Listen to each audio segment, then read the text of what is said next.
जरांगेने एक असा आरोप केलाय की तुमची जी सभा होती ती अजित दादा पवार पुरस्कृत होती.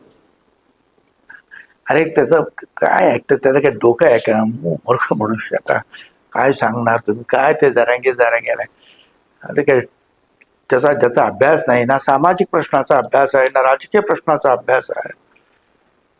फक्त एखादी काहीतरी भाषण करायचं आणि त्या हॉस्पिटलमध्ये जाऊन झोपायचं आणि तुम्ही तुमचे असे दांडकी तिथेच ठेवलेले असतात. कोणी काय बोललं तो झोपेतून उठले का तुम्ही त्यांना विचारता, बोला त्या कधी बडबडते काय तुम्ही. साहेब, ओबीसीच्या वाट्यातून काही देऊ नका ही माझी भूमिका आहे असं वडेट्टीवार म्हणताय. मात्र कालच्या सभेवरून त्यांनी असं एक विधान केलंय की भुजबळ मला टार्गेट करताय सरकारचं संरक्षण करण्यासाठी. अजिबात नाही. असं आहे की मागच्या वेळेला बीड जाळलं गेलं ह्या दरिंदीच्या लोकांनी. त्यावेळी मी सांगितलं की मी आता आवाज उठवणार.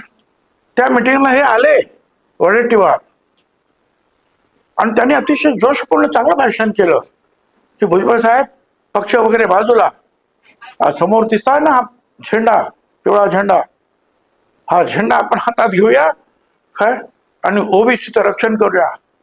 आपण सगळे एक आहोत दाखवून देऊ. मला आनंद वाटला. काय चक्र फिरली. त्याच्यानंतर हिंगोलीला आम्ही सांगितलं येतो म्हणाले, गेले तेलंगणाला. परत सांगितलं पंढरपूरला या, आलेच नाही. इंदापूरला या, अरे या रे, नाही चाले. नगरला झाले, नाही चाले. का? कुणाचा दबाव होता तुमच्यावर?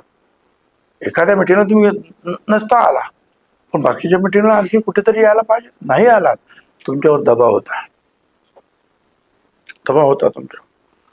आणि माझं म्हणणं एवढंच आहे की कालचा जो काही तो आपण तो व्हिडिओ सगळीकडे सर्क्युलेट होतोय तो, त्याच्यामध्ये त्या जरांगीच्या शेजारी बसून तुम्ही सांगतात मराठा समाजाला ओबीसी मध्ये आरक्षण मिळालं पाहिजे. अरे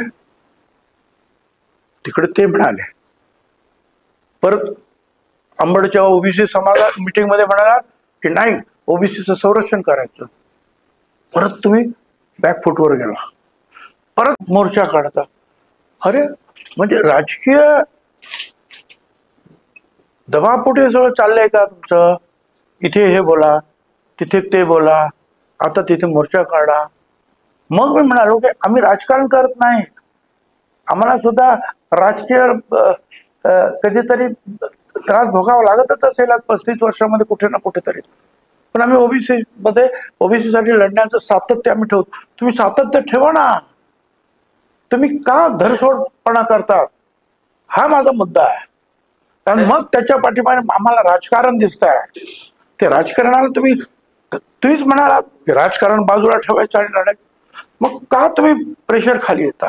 हा आमचा मुद्दा आहे. आपण कोयत्याची भाषा केली काल अंबडच्या मध्ये. मग काय हे बघा, एक तर आहे जी परिस्थिती दरिंदेच्या तिथे बसल्यामुळे झाली होती. 4 दिवस सगळं तिकडचं दक्षिण मुंबई बंद केली होती. खरं म्हणजे काय, कोर्टाने सांगितल्यानंतर 2 तासात पोलिसांनी साफ केली गोष्ट वेगळी. एक नरमपणा दाखवला पोलिसांनी सुरुवात. आणि परत त्यांना आता कोर्टाने सांगितलं की काढा ताबडतोब हे मराठा कमिटी. खरं म्हणजे त्यांना काही अधिकार नाही. ज्या राज्याच्या दृष्टीने एवढे महत्वाचे निर्णय हे मंत्रिमंडळात चर्चा व्हायला पाहिजे, लोकांकडून मतं मागवायला पाहिजे की काय करायला पाहिजे. अरे तुम्ही ताबडतोब आणून तो GR देता. हा त्याच्या पायाशी बसून सोडा उपोषण हे आणि मग तो तिथून सांगतो हा पात्र शब्द सुद्धा काढून टाका. आणि मग ठीक आहे, नाही तुम्ही इथेच बसा का, तुमच्या लोकांना पाठवा आणि GR बदलून 1 तासामध्ये बदलून लागतात. मुख्यमंत्री त्यावेळेला नागपूरला, काय विचारलं त्यांना? काय तुम्ही अभ्यास केला त्याचा? काय विधी न्याय खात्याचे तुम्ही मंत्री होता हे विखे पाटील साहेब. त्यांना कल्पना आहे की आपण प्रत्येक वेळेला पोलिसाची पात्र असेल तर भरती करा.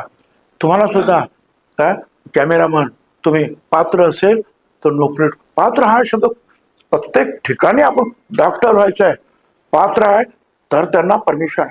पात्र हा शब्द काढून टाकला 1 तासात. तरी आम्ही म्हटलं जाऊ द्या, हे कदाचित हे त्याला बाहेर काढण्यासाठी दबावपोटी झालं असेल. ते फार चुकीचं झालं.